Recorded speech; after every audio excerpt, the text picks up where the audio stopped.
Welcome back दोस्तों, मैं मनोज और आप सभी का साथी आप सभी के बीच में बहुत ही कमाल का वीडियो लेकर आ गया हूं। और इसके साथ साथ मैं फिर से रिमाइंड करा रहा हूं, आपके अपने चैनल पे एक बहुत ही धमाकेदार ऑफर चल रहा है और उस ऑफर का विनर आप भी बन सकते हैं और 25,000 जीत सकते हैं। तो कैसे, वीडियो के आगे मैं बताऊंगा। आइए पहले इस वीडियो को शुरू करते हैं।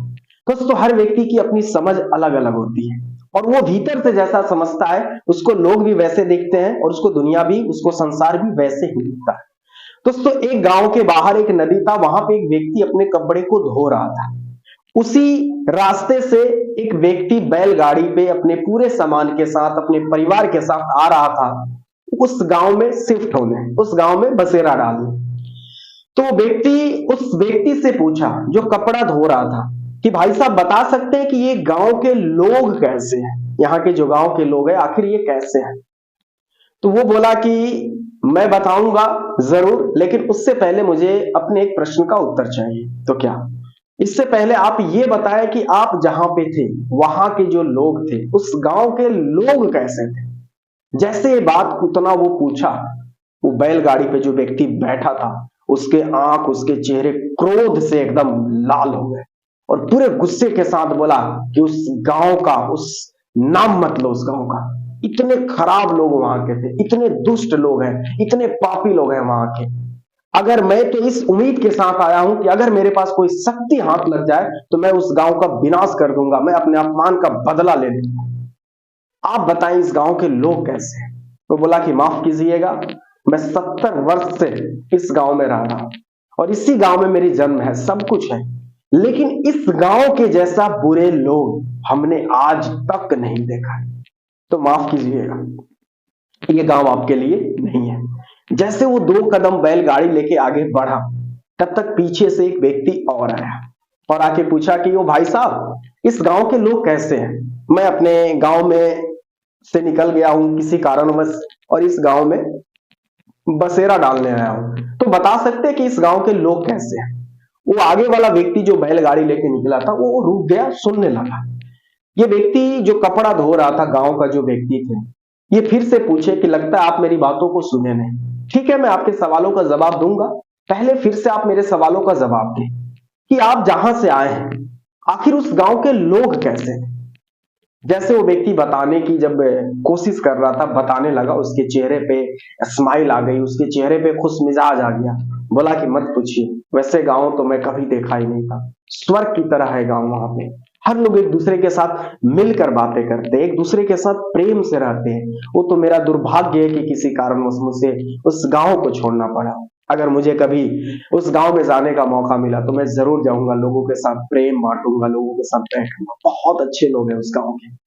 वो व्यक्ति हंसते हुए उस गांव का बोला कि मैं स्वागत करता हूं आपका, अपनी बैलगाड़ी को इस रास्ते की ओर मोड़ लीजिए और मेरे गांव में आपका स्वागत है। अब वो चला गया। अब ये बेचारा वो व्यक्ति जो बैलगाड़ी आगे करके जो सुन रहा था, जिसको अहंकार था, जिसको उस गांव के प्रति उसके अंदर बहुत ही घृणा था, वो व्यक्ति बोला कि मुझे समझ नहीं आ रहा है, मैंने भी आपसे वही सवाल किया, उसने भी आपसे वही सवाल किया, उसको आपने जवाब दूसरा दिया, मुझे आपने जवाब दूसरा दिया, क्यों, ऐसा क्यों, मुझे समझ नहीं आ रहा, मैं बहुत गंभीर समस्या में हूं, मुझे आप बताएं। वो व्यक्ति बोला कि देखिए, आपने जैसे बताया कि उस गांव के लोग ऐसे थे वैसे थे, तो इस गांव के लोग भी आपको वैसे ही मिलेंगे, क्योंकि इंसान जैसे भीतर से होता है ना, उसको बाहर के लोग भी वैसे दिखते हैं, उसको संसार भी वैसे दिखता है।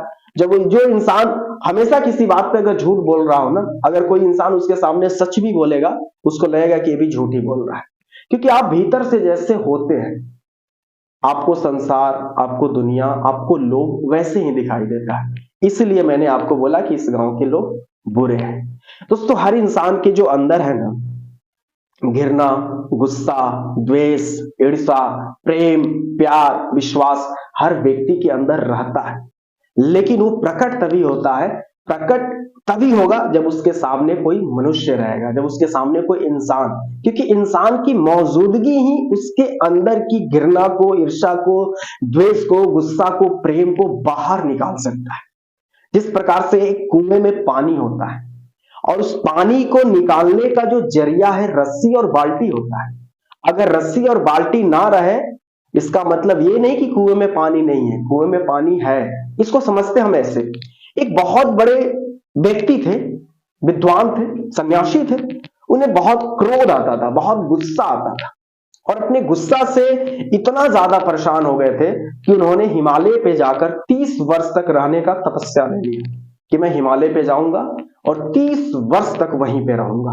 वहीं पे उसके बाद जब मेरा क्रोध नष्ट हो जाएगा, समाप्त हो जाएगा, फिर मैं वापस आऊंगा। 30 वर्ष तक वो व्यक्ति सन्यासी तपस्या किया। 30 वर्ष के बाद जब उन्हें गुस्सा नहीं आ रहा था, क्रोध नहीं आ रहा था, किसी बात पे घृणा नहीं होती थी, तब वो व्यक्ति वहां से नीचे उतरने लगे। जैसे नीचे उतरे, एक मेला लगा था, कुंभ का मेला। वहां पे सभी लोग उन्हें पहचानने से इनकार कर दिया, उन्हें पहचान नहीं पाए। उस भीड़ भड़ाके में एक व्यक्ति उनके पांव पे अपना पांव रखकर कुचल के चला गया। उस समय 1 सेकेंड का वो क्षण इनका 30 साल का तपस्या बर्बाद कर दिया, और उनके अंदर फिर से वो क्रोध आ गया कि अंधे हो गई हो, दिखाई नहीं देता है तुम्हें। फिर से उनके अंदर क्रोध आ गया। थोड़ा देर के लिए वो भयभीत हो गए। मैं तो सोच रहा था कि 30 वर्षों में मेरा गुस्सा नष्ट हो गया है, खत्म हो गया है, लेकिन गुस्सा तो मेरे अंदर आज भी है। तो कहने का मतलब ये है कि उनके अंदर वो गुस्सा, क्रोध था, लेकिन तपस्या कर रहे थे। 30 वर्ष तक वो अकेला थे, उनके सामने कोई वैसा स्थिति क्रिएट ही नहीं हुआ, कोई ऐसा परिस्थिति ही नहीं आया, कोई मनुष्य नहीं आया कि उनके अंदर की प्रेम हो या घृणा हो या गुस्सा हो जो बाहर निकल सके। तो संसार से बाहर रहकर महात्मा बनना, बोध बनना, या अकेला रहना, साधु बनना, सन्यासी बनना बहुत आसान है, क्योंकि विकल्प भी नहीं होता है।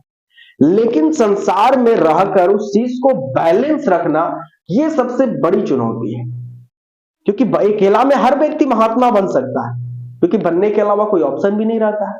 तन्हाई में हर व्यक्ति शांत रहता है, स्वभाव रहता है एकांत में। लेकिन संसार के बीच में रहकर भी अपने आप को महात्मा बनाए रखना, अपने आप को सही बनाए रखना, ये सबसे बड़ी चुनौती है दोस्तों।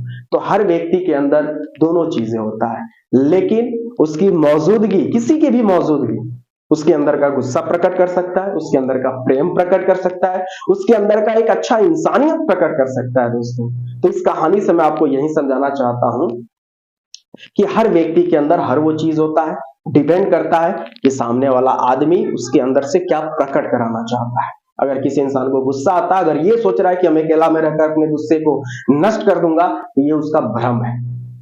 क्योंकि फिर जब वो इंसानों के बीच में आएगा और किसी की मौजूदगी उसके अंदर की, फिर गुस्सा प्रकट कर देगा। सो दोस्तों, संसार में रहकर ही इस चीजों को जीता जा सकता है। अपने गुस्से पे, अपने हर चीजों पे विजयी पाया जा सकता है, और अपने अंदर की प्रेम को भी निखारा जा सकता है, संसार के अंदर ही, परिवार के अंदर ही।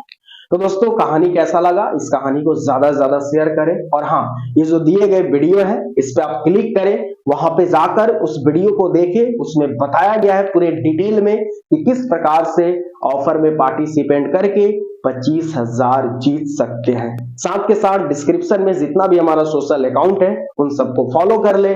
चैनल पे पहली बार है तो चैनल को सब्सक्राइब जरूर करें। वीडियो देखने के लिए आपका बहुत बहुत धन्यवाद। Thank you so much.